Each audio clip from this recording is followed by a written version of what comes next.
The last words of peace. The massive space station Equilibrium drifted in the void between three star systems, its gleaming hull reflecting the light of distant suns. Built by the Galactic Council as a symbol of interspecies cooperation, it had hosted countless diplomatic meetings over the past century.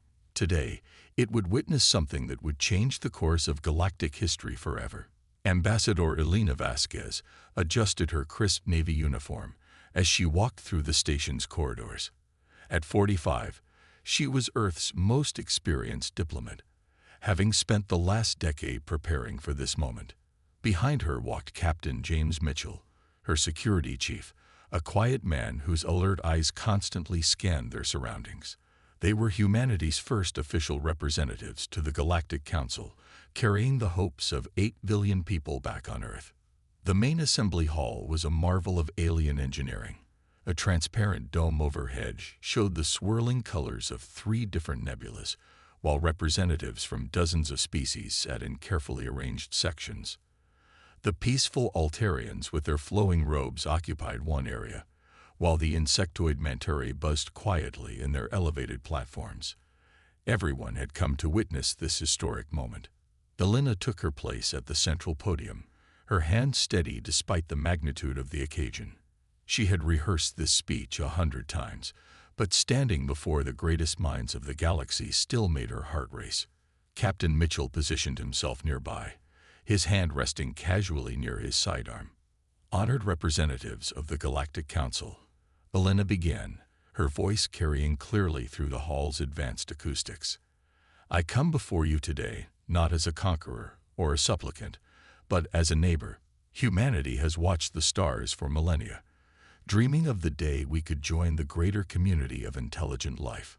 She activated a holographic display showing Earth's blue oceans and green continents. We offer our friendship, our knowledge, and our commitment to peace. Earth has much to contribute. Our art, our science, our perspective as a young species eager to learn from our elder civilizations. The assembled aliens listened with what seemed like polite interest. Elena continued, outlining Earth's proposed trade agreements, cultural exchange programs, and scientific collaborations. Everything had been carefully crafted to show humanity as peaceful and cooperative. Then the Zaphirian delegation stood up. Overlord Krathos was an imposing figure even by alien standards. Nearly 9 feet tall, his crystalline exoskeleton gleamed with an inner purple light. The Zaphirians were one of the galaxy's most powerful military forces, controlling dozens of star systems through strength and intimidation. When Krathos spoke, his voice resonated like breaking glass. The council wastes time listening to the mooling of primitives, he declared, his words cutting through the hall like a blade. These humans spread across space like a disease, claiming worlds that do not belong to them. They speak of peace while their colonies expand without permission. Elena felt her chest tighten. This wasn't part of the planned proceedings. Overlord Krathos, with respect, humanity has only settled uninhabited worlds. We've been careful to avoid any territorial disputes. Krathos laughed, a sound like grinding stone. Uninhabited. You colonized 17 systems in the last decade alone. Systems that were in our sphere of influence. Systems we intended to claim. There was no indication of prior claims, Elena replied firmly. We followed all established protocols for exploration and settlement. Your protocols are irrelevant, Krathos snarled. He gestured to his guards, 6 armored Zaphirians who moved to surround the human delegation. The Zaphirian Empire recognizes only strength. You want to join the galactic community. Prove you deserve to exist. Captain Mitchell stepped forward, his hand now openly on his weapon. Ambassador, we should leave. Now. But Krathos was already moving. His crystalline arm extended into a blade-like appendage that struck faster than human reflexes could follow. Elena felt a sharp pain, looked down, and saw purple crystal protruding from her chest. The hall erupted in shocked gasps and angry voices. Let this be a lesson, Krathos announced to the assembly, his victim collapsing at his feet. Weakness invites destruction. The humans offer words and treaties. We offer reality. Any species that cannot defend itself has no place among the stars. Captain Mitchell drew his weapon, but was immediately overwhelmed by Zaphirian guards. Within moments, Earth's first diplomatic mission was over. Broadcast live across the galaxy through the station's communication networks. The news reached Earth 18 hours later. President Sarah Chen was in her office reviewing agricultural reports when her emergency communications system activated. The wall screen displayed the pale face of Communications Director Williams. "Madam President," Williams said, his voice barely steady, "we've received a priority transmission from Equilibrium Station. Ambassador Vasquez she's been killed, ma'am. The Zaphirians murdered her during the peace talks." Chen felt the blood drain from her face. Alina had been more than Earth's ambassador. She had been Chen's friend since college, a brilliant woman who believed deeply in the possibility of peaceful coexistence. Now she was dead, killed while trying to build bridges between worlds. "Get me General Stone," Chen said quietly, "and Admiral Harper. Full emergency protocols." Within an hour, Earth's leadership had assembled in the Deep Command Center, a facility buried 2 miles beneath the Rocky Mountains. General Marcus Stone, a weathered veteran in his 60s, sat across from Admiral Lisa Harper, whose young face masked decades of strategic brilliance. Around them, the walls displayed real-time data from across human space. The Zaphirians made their intentions clear, Chen said, her voice echoing in the secure chamber. "They see us as weak, as unworthy of existing alongside them. They believe they can intimidate us into surrender or extinction." General Stone leaned forward, his scarred hands folded on the table. "Madam President, if I may, the Zaphirians have made a fundamental error in judgment. They think because we came in peace, we are incapable of war."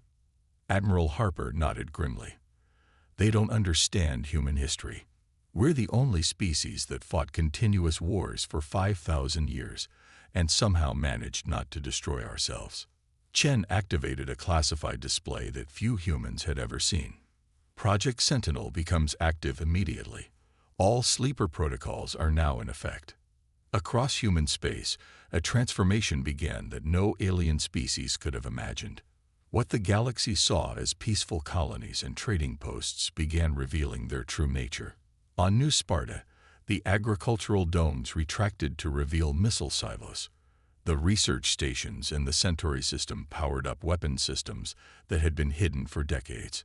Captain Sarah Reynolds received the activation code at Harmony Colony, humanity's furthest outpost.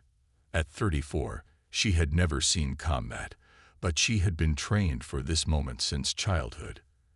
Every human colony had a military corps, volunteers who lived normal lives while secretly maintaining Earth's defenses.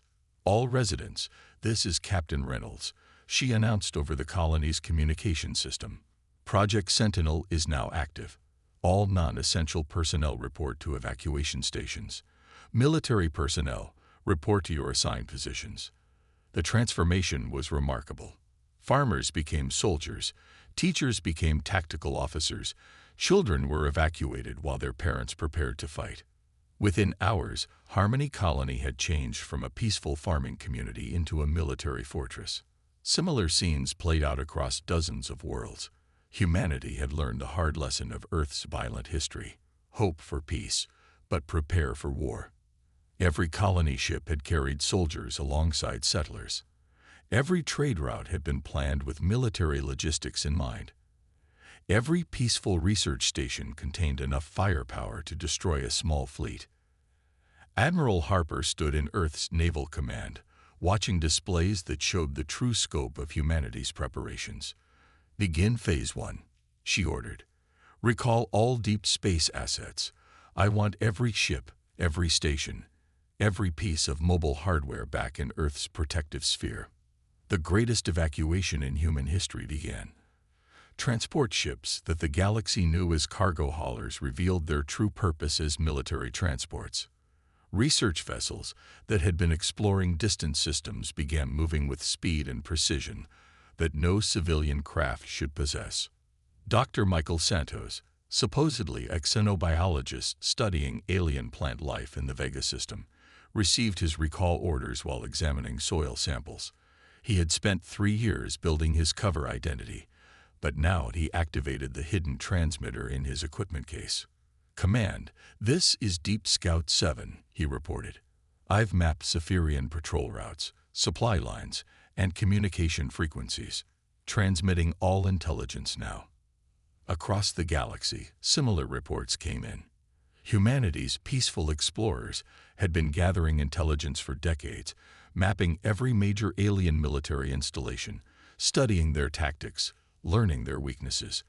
The Zaphirians thought they were dealing with naive newcomers. They were actually facing a species that had turned espionage into an art form. On Earth itself, the real preparations became visible. The orbital platforms that aliens believed were communication relays extended massive weapon arrays. Asteroid mining operations revealed themselves as mobile fortress factories. The moon's research installations dropped their disguises to show railguns capable of accelerating projectiles to significant fractions of light speed. General Stone addressed Earth's military commanders via secure quantum link. "Ladies and gentlemen, for 50 years we've prepared for this day while hoping it would never come. Our children played in parks built over bunkers. Our farmers grew crops around missile silos. Our teachers doubled as tactical instructors. Today, all that preparation becomes reality." The alien races watching from afar began to realize something disturbing. The humans weren't panicking. They weren't desperately calling for help or trying to negotiate.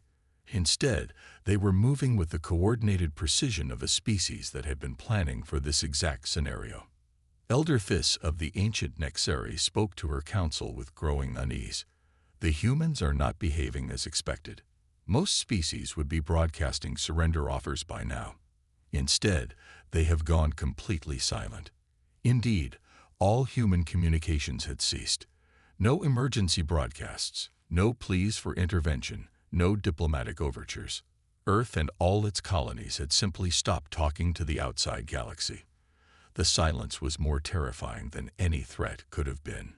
In the deep command center, President Chen made the decision that would define humanity's future among the stars. "Signal all commanders. We are no longer bound by peaceful protocols. Rules of engagement are now unrestricted. The Zaphirians wanted to see our true nature." She paused, thinking of Elena's last words about hope and cooperation, then continued with steel in her voice.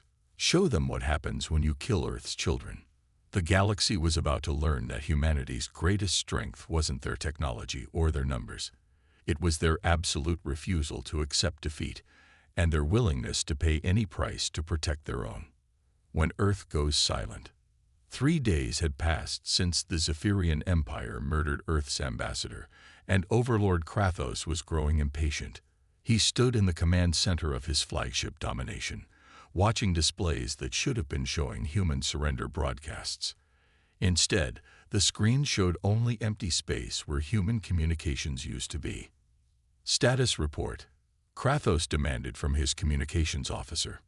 "My lord, we're receiving no signals from human space. No emergency broadcasts, no diplomatic overtures, no surrender offers. They've gone completely silent." Krathos felt a flicker of unease, but pushed it aside. Fear has rendered them speechless. "Deploy the Third Fleet to their nearest colonies. When they see our ships approaching, they'll find their voices quickly enough." Across the galaxy, other species watched with growing concern. The Altarian Council had expected immediate human capitulation, followed by either surrender or desperate pleas for protection. The Manteri had calculated that such a young species would collapse within hours of losing their diplomatic mission. Instead, they observed something unprecedented: a complete communication blackout from an entire species. Elder Thys convened an emergency session of the Nexeri High Council. At over 800 years old, she was among the most experienced diplomats in the galaxy. "This silence troubles me greatly," she admitted to her peers. "In all my centuries, I have never seen a species respond to aggression with such absence." Admiral Vex of the Altarian Defense Fleet shared her concerns. Our long-range sensors show massive movement in human space, ships converging, stations repositioning, but no communications at all. It's as if they've stopped existing as a civilization and become something else entirely. Meanwhile, the Zaphirian Third Fleet approached New Geneva, one of humanity's oldest colonies. Fleet Commander Brutus expected to find a world in panic, perhaps already broadcasting surrender terms. Instead, his sensors showed a planet that seemed completely normal, cities functioning, orbital traffic moving, no signs of military buildup. "This will be easier than expected," Brutus told his bridge crew. "Prepare landing forces. We'll accept their surrender and establish a Zaphirian administration." As the fleet entered the system's outer boundary, they triggered humanity's first surprise. What appeared to be routine mining operations in the asteroid belt suddenly revealed their true nature. Massive rail guns that had been disguised as ore processors began targeting the Zaphirian ships. Commander Sarah Reynolds had been waiting 3 days for this moment. From her hidden command center deep within New Geneva's largest city, she watched the enemy fleet stumble into humanity's trap. "All stations, this is actual command," she broadcast on secured military frequencies. "Operation Mousetrap is now active. Show them what we've been building." The asteroid belt erupted with weapons fire. What the Zaphirians had assumed were simple mining platforms revealed themselves as fortress installations, each one heavily armed and shielded. Projectiles moving at tremendous velocity began striking Zaphirian ships, while the aliens struggled to understand what was happening. But the real shock came when they tried to scan New Geneva itself. Every major building, every industrial complex, every piece of infrastructure that seemed civilian was actually military. The colony schools were command centers. The hospitals were armories. The transportation hubs were fortified strongpoints. The entire planet was one massive military installation disguised as a peaceful settlement. Fleet Commander Brutus watched in horror as his easy target began destroying his fleet. "How is this possible?" he demanded. Intelligence reports showed this as an agricultural colony. His tactical officer's voice was shaken. "Sir, I'm reading weapon signatures that shouldn't exist. These aren't defensive installations. These are military platforms designed for ship-to-ship combat. Every single structure on the planet is armed." The truth was worse than Brutus imagined. Humanity had learned from their own violent history that any civilization capable of interstellar travel was also capable of interstellar war. Every colony ship had been designed to create not just settlements, but fortress worlds. Every farmer had been trained as a soldier. Every teacher doubled as a tactical instructor. Captain Alex Torres watched the battle from his stealth ship Hidden Strike, positioned in the system's outer reaches. His vessel was another example of humanity's deception. Officially a long-range scout, actually a warship designed for intelligence gathering and precision strikes. He had been observing Zaphirian fleet movements for weeks, mapping their formations and identifying weaknesses. "Command, this is Torres," he reported to Reynolds. "Enemy fleet is breaking formation. They're trying to retreat." "Negative," Reynolds replied coldly. "No survivors. We can't let them report what they've learned." What followed was a massacre, but not in the way anyone expected. The retreating Zaphirian ships found their escape routes blocked by human vessels that seemed to appear from nowhere. Stealth technology that the galaxy didn't know humans possessed allowed Earth's forces to strike from complete concealment. The entire Third Fleet was destroyed within 6 hours. Not a single ship escaped to report what had happened. On the Zaphirian homeworld, Overlord Krathos waited for news of an easy victory. When his communications went silent, he assumed they were dealing with administrative details of occupation. When hours passed without word, he began to worry. When an entire day passed with no contact, he realized something had gone terribly wrong. "Deploy the 5th and 7th Fleets," he ordered his generals. "Find out what happened to Brutus." The 5th Fleet approached the human colony of New Sparta, expecting to find evidence of battle damage from the 3rd Fleet's attack. Instead, they found a system that showed no signs of conflict at all. except for the complete absence of Zaphirian survivors. Fleet Admiral Kortos, commanding the Fifth Fleet, was more cautious than Brutus had been. He kept his ships at maximum detection range and launched probe drones to scan the system before advancing. The probes never reported back. What Kortos didn't know was that every human colony had been equipped with defensive systems that Earth's military had developed during their darkest periods of warfare. Technologies born from humanity's understanding that sometimes survival required being more ruthless than your enemies. Commander Martinez, defending New Sparta from her underground command center, watched the Zaphirian probes with cold satisfaction. "Activate the silence field," she ordered. Space around New Sparta suddenly became a dead zone for electronic communications. Any probe, ship, or transmission entering the field simply vanished from all detection systems. The Zaphirians could see their scouts entering the area, but they never emerged. "Sir," Kortos's sensor officer reported nervously, "we're losing contact with all our advance units. It's like they're just disappearing." Kortos had fought dozens of battles across the galaxy, but he had never encountered anything like this. "Withdraw to safe distance. Send a quantum relay message to High Command. We need reinforcements." But the quantum relay never reached Zaphirian space. Captain Taurus and his stealth squadron had positioned themselves along all major communication routes, intercepting and destroying any information that might warn the enemy about humanity's true capabilities. Back on Earth, General Stone and Admiral Harper monitored the battles from their command center. Wall displays showed the positions of every human ship, every colony status, every enemy movement they had detected. "The Zaphirians are learning they made a mistake," Stone observed, "but they haven't learned the full scope of it yet." Harper nodded grimly. "They think they're facing a standard military response. They have no idea what we're actually capable of."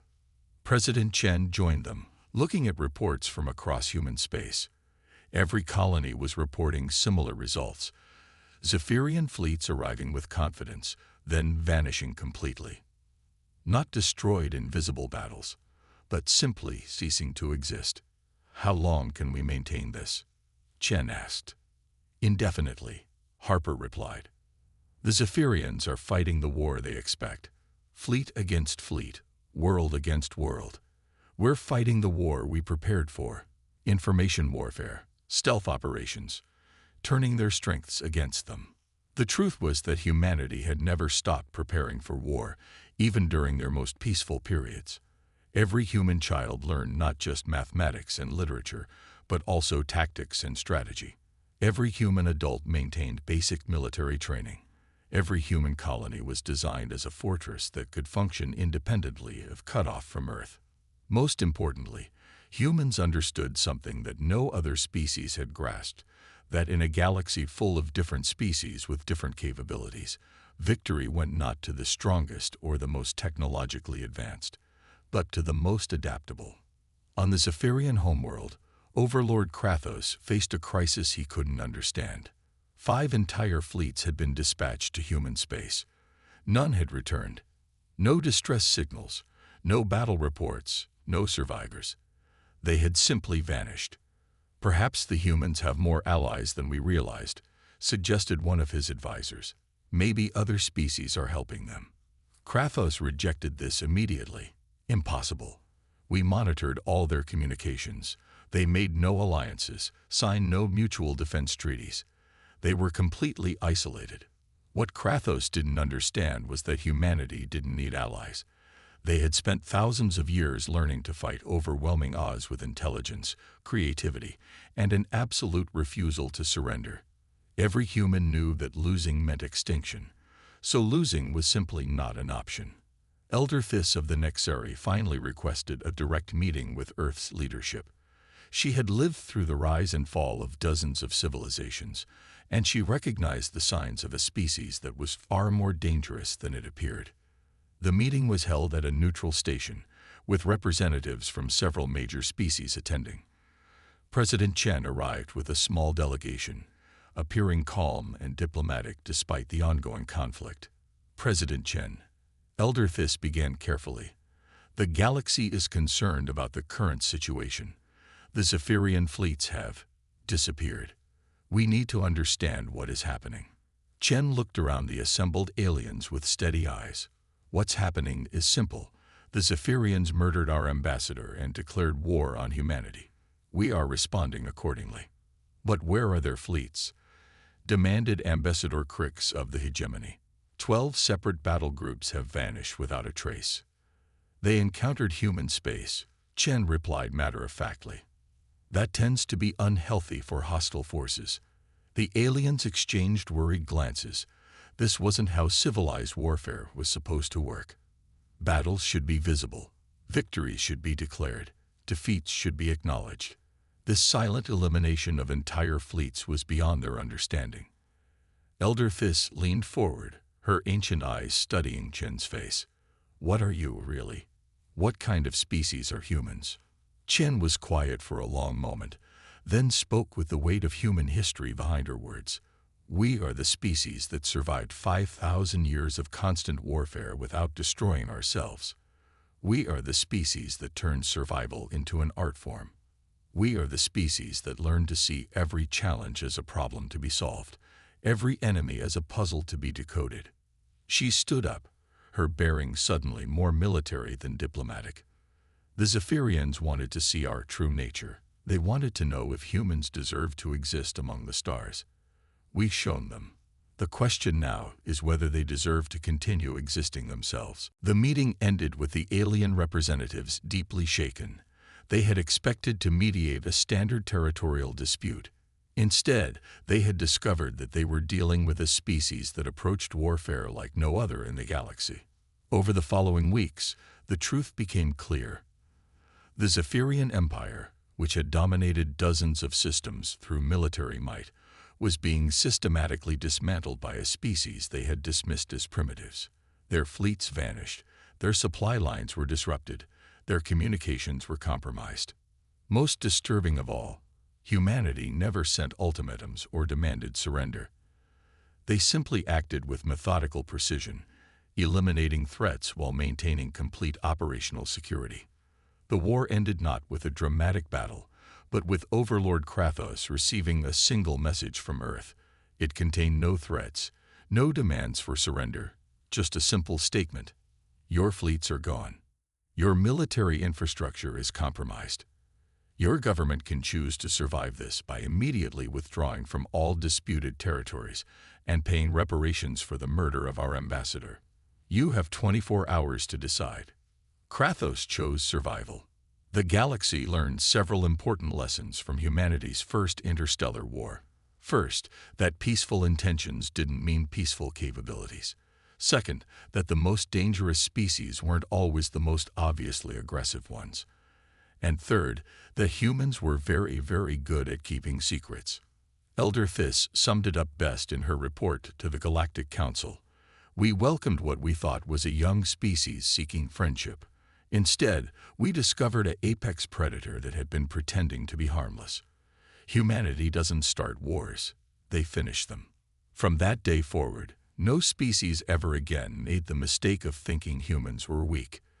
The galaxy had learned to respect the quiet species that spoke softly but carried the biggest stick of all.